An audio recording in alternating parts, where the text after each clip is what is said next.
हे तेजस काय करतोयस? तेजस अरे काय फोटो काढून दे ना 2 मिनिटं. जमतो का फोटो काढायला? हो मग. अरे आयफोन 16 घेतलाय, असा पिक येतो ना विचारू नकोस. नुसतं आयफोन हातात घेतला की फोटो काढायला जमतो असं नसतं बरं का.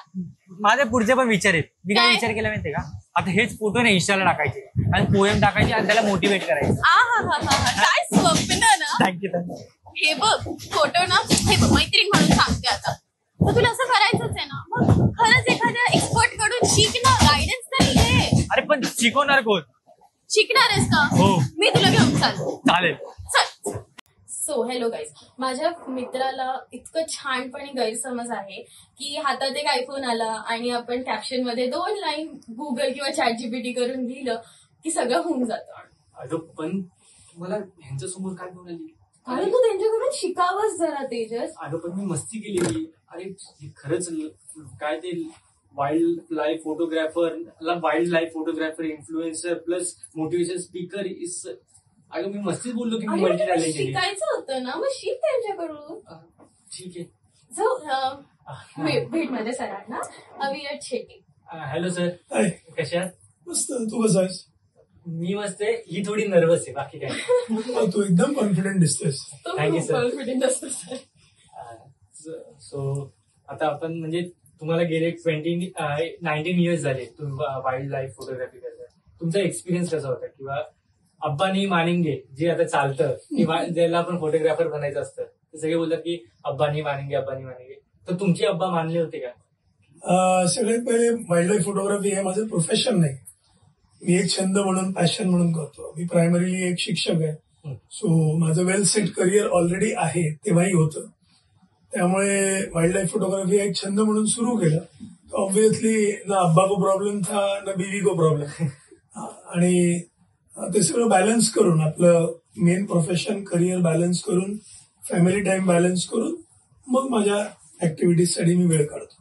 पण ऍज अ टीचर म्हणून तुम्हाला पण खूप गोष्टी हँडल करायला लागतात, जसं की आम्ही आमच्या टीचरला बघितले तर खूप गोष्टी हँडल करायच्या असतात. तुमच्यासारख्या जनरेशनला हँडल करत सगळ्यात मोठा स्ट्रेस तोच आहे. पण हे सगळं करताना तुम्हाला याचं हॉबी म्हणून कशी ते तुम्ही पुढे ठेवली ती नेहमी? कारण आता आम्ही जेव्हा करतो ना तर आम्ही एका गोष्टीवर खूप फोकस होतो. एक क्लास करत असेल तर क्लासवर जास्त फोकस करतो, क्रिकेटमध्ये जातो क्रिकेटवर. पण हे सगळं मॅनेज करणं की तुम्ही मोटिवेट पण करतात, पोएट करतात, प्लस त्याच्यामध्ये इन्फ्लुएन्सर आहात, फिटनेस फ्रीक आहात, हे एवढं सगळ्या गोष्टी मी करायला गेलो तर मला 2-3 जन्म घ्यावं लागेल असं मला वाटतं. एवढं काही मी करत नाही. एक सोपी गोष्ट, सिंपल गोष्ट, YOLO, you only live once. So you only live once. आणि असं आपलं इव्हन हिंदू फिलॉसॉफी प्रमाणे माणसाचा जन्म हा बऱ्याच जन्मांनंतर मिळतो. सो एक आता मिळाला आहे तर त्याचा पुरेपूर उपयोग करायचा. So add as much value as you can to everyone. स्वतःच्या आयुष्यात सुद्धा आणि आसपास जे कोणी लोक ज्यांना कोणाला तुम्ही टच करता, इन्फ्लुएन्स करता. तो आम्ही आमच्या परतीच्या रस्त्यावर हत्तींचा एक कळप उभा होता आणि काझीरंगामधले हत्ती ना भारतातल्या बाकी सगळ्या हत्तींपेक्षा वेगळे दिसतात. ती वेगळी स्पीशीज नाही, एशियाटिक एलिफंटच आहे. पण हे हत्ती ना सिल्वर घोस्ट सारखे दिसतात. कारण ब्रह्मपुत्रा नदीची जी वाळू आहे ती चंदेरी रंगाची सिल्वर, आणि हत्ती डस्ट बाथ घेतात ते इन्सेक्ट्स वगैरे. सो त्याच्यामुळे त्यांचा बॉडी कलर सिल्वरी दिसतो. आणि ते मूनलाईट मध्ये वगैरे दिसले तर थोडे डेंजर दिसतात. आता हा तर डे टाइम होता, डस्क म्हणजे सनसेट व्हायला आलेला आणि सनसेटच्या आधी बाहेर पडायचं असतं. आणि हे अगदी आमच्या रस्त्यात होतं. आता काय करणार, जंगलात हॉर्न मारणं अलाउड नाहीये. मग आमचा जो जिप्सी ड्रायव्हर होता जो खूप एक्सपिरियन्स होता त्याने दार बीर वाजवलं, त्यांनी अगदी जोरजोरात वाईल्ड काय आवाज काढले, हत्ती काय हलायला तयार नाही. मग तो आम्हाला म्हणाला की सर शायद इनको अंदर झाड़ियों में कोई टाइगर वाइगर का उनको स्मेल आता है, इसके लिए वो बच्चा लोग को प्रोटेक्ट करके खड़ा है. तर त्यांनी लिटरली हडल करून उभे होते. पिल्लं 2-3 मध्ये होती आणि आजूबाजूनी हे हत्ती अशी अडल्ट, आई मावशी आत्या, जॉईंट फॅमिली असते ना. सो आता काही केलं ते आले ना आणि आम्हाला परत जाता येत नव्हतं. जायचं तर पुढूनच होतं, जवळपास कोणी फॉरेस्ट चौकी नाही, काही नाही. मग हा सगळ्यात एक्सपिरियन्स होता आमचा गाईड. मागे 4-5-6 अजून गाड्या आलेल्या. मग सगळ्यांनी ठरवलं की पुणेन गोगोई त्याचं नाव, पुणेंदा जो करेंगे वही हम करेंगे. पुणेंदा आणि आपलं त्याच्या गाडीचं ऍक्सिलेटर हँग हँग हँग केलं, धाड धाड दार वाजवलं. मग शेवटी म्हणे आम्ही ना 100 मीटर गाडी आगे बढ़त आहे आणि त्या हत्तींकडे गाडी. ओके. माझ्या आयुष्यातला पहिला जंगल एक्सपिरियन्स होता. आणि शेवटचा होऊ शकला. मी हाच विचार करतोय, तोही सांगतो मी पुढे काय झालं. आणि त्यांनी गाडी पुढे नेली. आम्ही असे वेटिंग. अचानक त्या कळपातल्या 2 फिमेल एलिफंट मोठ्या त्या सडनली त्या हडलमधनं निघाल्या आणि फुल चार्ज केला आमच्या गाडीकडे. आणि ओपन जिप्सी होती, ओपन व्हेकल, ड्रायव्हर मागे मी आणि माझा मित्र, आम्ही दोघंच. आणि माझा तुझं ओपन चार्ज केला. यू इमॅजिन 1,500-2 हजार किलो किंवा 2,500 किलो तुमच्याकडे असं येत आहे, असे कान त्यांचे हलतायत, धूळ उडते आणि मागे सनसेट टाईप होते. म्हणजे it is like a magical scene. आणि माझा मित्र जो असाला तो 10 वर्षापासून जंगलात जात होता.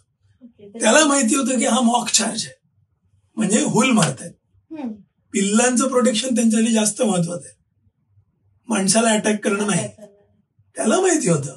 त्याने जे फोटो काढले ते नंतर मॅगझिन मध्ये पब्लिश झाले. आणि मी असा उभा होतो. पाचावर धारण बसणे असते ना, मतलब काही शब्द इथे वापरता नाही येणार. वाट लागले, माय ब्लड हॅड फ्रोझन.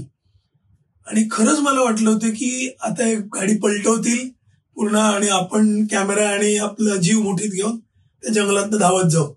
ते पण एलिफंट ग्रास, त्या ग्रासच्या आत कुठला वाघोबा बसला तर संपला विषय. सो हा माझ्या पहिल्याच जंगल सफारीतला फर्स्ट जंगल सफारी एकदम नियर टू डेथ. आणि नंतर अजून 2दा त्यांनी ते गेले. शेवटी मग आम्ही मागच्या चौकीवर गेलो, 1 किलोमीटर मागे. तिथून मग वॉकी टॉकीवरनं कळवलं, जे फॉरेस्ट ऑफिसर आहेत RFO, त्यांना कळवलं की बाबा असं असं आहे आणि आम्हाला पुढे जाता येत नाही. पण त्यांनी अलाव केलं की ठीक आहे, तुम्ही आलात त्याच दिशेने परत या. आणि त्यामुळे परत येईपर्यंत काय झालं, अंधार पडलेला. मग हेडलाईट्स मध्ये जंगलात पहिल्याच दिवशी. आणि ते तर एक वेगळाच एक्सपिरियन्स होतो. प्रत्येक झाडावरती लाईट पडतो तेव्हा असं वाटतं की तिकडनं मागणं काहीतरी येत आहे. It is like crazy experience. So माझी त्या पहिल्या जंगल सफारीचा जबरदस्त अनुभव झाला. आणि असे बाकी बरेच, म्हणजे मी एकदा मुन्नारला एक कावळा इगलला त्रास देत होता, त्याचा फोटो. म्हणजे मुन्नारला मी फॅमिली हॉलिडेसाठी गेलो होतो, पण एकीकडे दिसलं काहीतरी कावळ्यांना खूप कावकाव चालू आहे, तर मी गाडी थांबून बघायला गेलो. तर एका गरुडाला, इगलला ते लोक त्रास देत होते. मी आपला फोटो काढतोय, थोडा मागे पुढे होऊन फोटो काढून झाले आणि मागे वळून बघितलं तर एक कोबरा माझ्या पायाजवळ उभा बसलेला. म्हणजे अक्षर तो स्ट्राईक करू शकला असतं, पण मी त्याला डिस्टर्ब नाही केलं. मी थोडक्यासाठी वाचलो. आता याच्यावरनं अजून एक सांगतो की लोक म्हणतात साप डूक धरतो, साप चावतो. यार, तुम्ही जर अचानक त्याच्या शेपटीवर पाय दिलात तर तो काय करणार? त्याची रिॲक्शन काय आहे? तो ओरडू थोडी शकतो, हे काय करतोय, तो बाईट करणार. हरणटोळ्या सापाबद्दल तर किती गैरसमज आहे. ग्रीन व्हाईन स्नेक, हरणटोळा, त्याच्याबद्दल म्हणतात की तो डोक्यावर चावतो. म्हणजे तो असा नेम धरून डोक्यावर चावतो. तर बस तो साप ना आर्बोरियल स्नेक आहे. आर्बोरियल म्हणजे जो आयुष्यभर झाडावर राहतो, तो झाडावरच राहतो.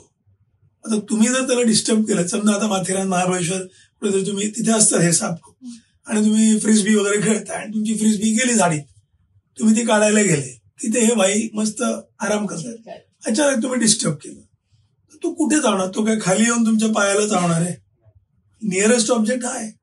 सो अशा, आणि तो निमविषारी साप आहे, व्हेरी लो व्हेनम. तर त्याच्या चावण्याने माणूस मरूच शकत नाही, पण लोक भीतीमुळे मरतात. साप चावला. Many times it's because of that.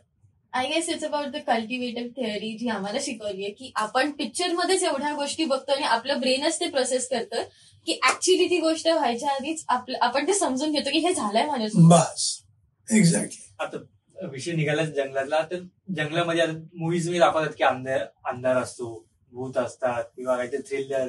तर असं काही तुम्हाला खरंच एक्सपिरियन्स आलाय का? फक्त फिल्मच्या गोष्टी फिल्ममध्येच असतात? म्हणजे फिल्ममध्ये दाखवतात त्यातल्या बऱ्याच गोष्टी ओव्हर असतात.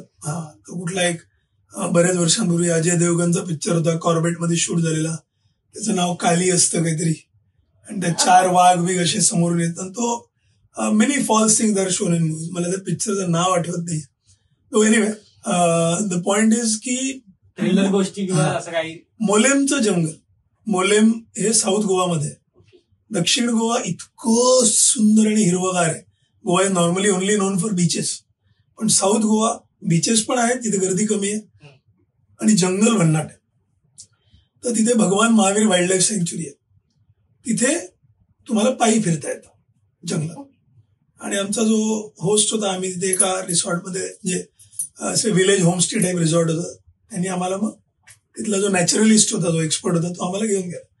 आम्ही दिवसा फिरलो, फुलपाखरं बघितली, तो दूधसागर धबधबा बघितला, ते सगळं केलं. आणि मग रात्रीचं जेवण झाल्यावर मग ते म्हणा आता नाईट ट्रेनला जाऊ.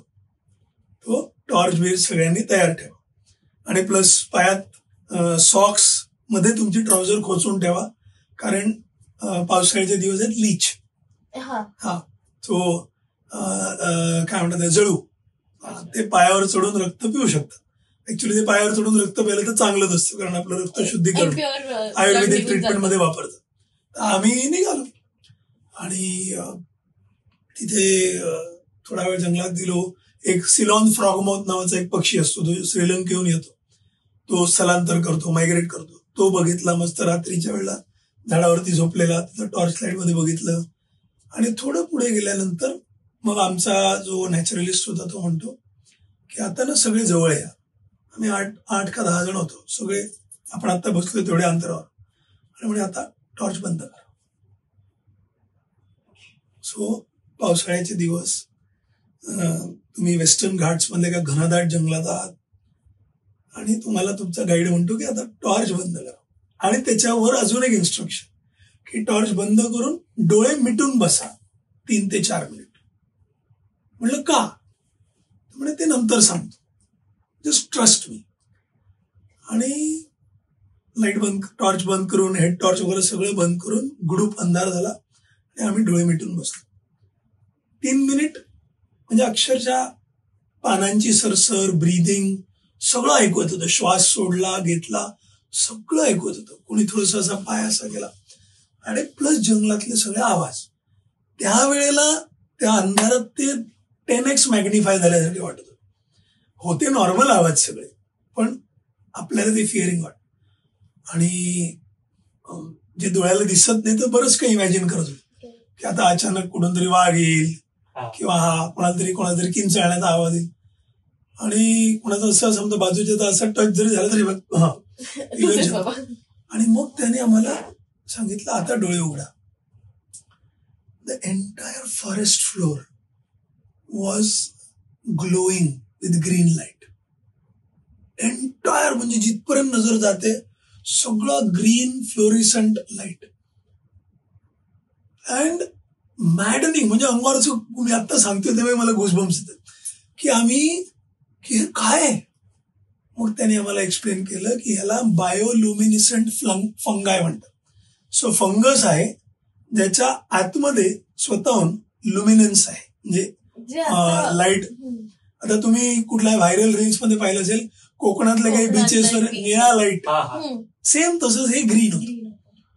आणि म्हणजे ती आयुष्यात मी ती मोमेंट विसरू शकत नाही. तर फोटो काढतात नाही याला, कारण तेवढा हायटेक कॅमेरा आमच्याकडे, काही इन्फ्रारेड कॅमेरा नव्हता. पण मी जे डिस्क्राईब करतो त्याच्यानं तुम्हालाही ते व्हिज्युअल येत असेल की डिस्क मध्ये वगैरे कसं असतं, डिस्कोथॅक मध्ये तुम्हाला असं ग्रीन लाईट दिसेल तसं अफलातून. आणि हा एक अमेझिंग एक्सपिरियन्स. पॅरानॉर्मल नाही, पुन्हा अजून एक उत्तराखंडमध्ये चोपता नावाचं एक गाव आहे, तिथे खूप सुंदर पक्षी दिसतात. हिमालयन मोनाल तुम्हाला कधी गुगल कराल तर दिसेल. उत्तराखंडचा राज्य पक्षी आहे, नेपाळचा राष्ट्रीय पक्षी आहे, खूपच सुंदर. तो म्हणजे मोर त्याच्यासमोर पाणी कमच आहे. हा काहीच नाही, मोराचे कलस त्याच्यासमोर. त्यामुळे हिमालयन मोनाल नक्की सर्च करा, किंवा या पॉडकास्टमध्ये ते व्हिज्युअल दाखवता आला, फोटो दाखवता. ते बघायसाठी आम्ही गेलो होतो. आणि रात्री आम्ही कॅम्पसाईट मध्ये राहिलो होतो. सो टेंट्स होते विथ सिम्पल बेड्स. आणि रात्री तिथे लाईट्स तर नव्हतेच, कॅम्पसाईट मध्ये लाईट्स नव्हतेच. फक्त जेवणाच्या वेळेला ते थोडा वेळ जनरेटर लावायचे, तेवढ्या वेळ जेवताना काय खातोय, किडे बिडे तर नाही खाते ते दिसायसाठी, आणि बाकी वेळ लाईट्स ऑफ.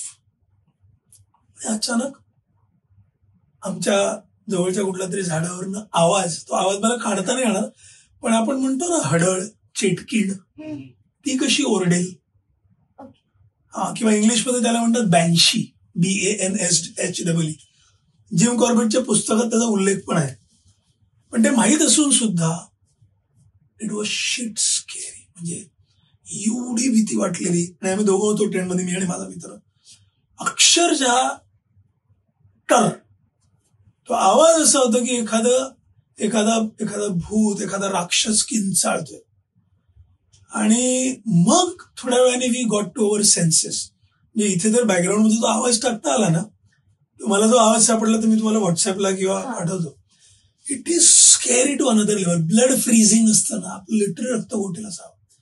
आणि नंतर मला अचानक स्ट्राईक झालं, अरे हा त्या इगल आऊल नावाचा एक आऊल असतो. इगल एवढा मोठा आऊल असतो, घुबड, हा, जे गरुडा एवढं मोठं असतं. त्यात पण बरेच प्रकार आहेत. हा त्या डस्की इगल आऊलचा आवाज आहे. मग मी पटकन माझ्या मित्राला म्हटलं, चल बघूया. आम्ही पटापट पुन्हा, इट वॉज नोव्हेंबर और December and temperature was around 2 degrees 3 degrees. आधी तर 2 लेअर घालूनच झोपलेलो स्लिपिंग बॅगच्या आत. ते पटापट स्लिपिंग बॅगमधून निघालो, अजून 2-3 लेअर चढवले आणि कॅमेरा घेऊन, टॉर्च घेऊन त्या गुडू बंदरात आम्ही शोधतोय. आणि आम्हाला तो दिसला. अगेन फोटोग्राफ तेवढा नाही मिळाला चांगला, कारण इट वॉज पिच डार्क. आणि टॉर्चचा लाईट पडल्याबरोबर तो डिस्टर्ब झाला, मागे गेला. बट दॅट अशा मुवमेंट्स खूप आहेत. आणि जंगलाबद्दल बऱ्याचशा अशा स्टोरीज काय आहेत, कारण जे दिसत नाही त्याला आपण इमॅजिनेशन काहीतरी देतो, क्रिएट करतो. पॅरानॉर्मल असं नव्हतं, but it was like a paranormal experience. Sir, आता एक लास्ट सेगमेंट आहे. आम्ही तुमचेच काही फोटोज घेतलेत, तर आम्ही ते तुम्हाला दाखवू आणि त्याच्यावर तुम्हाला कुठली एखादी पोएम लाईन किंवा सॉन्ग किंवा तुम्ही कंपोज केलेलं काही असेल तर ते तुम्हाला आम्हाला सांगायचं आहे.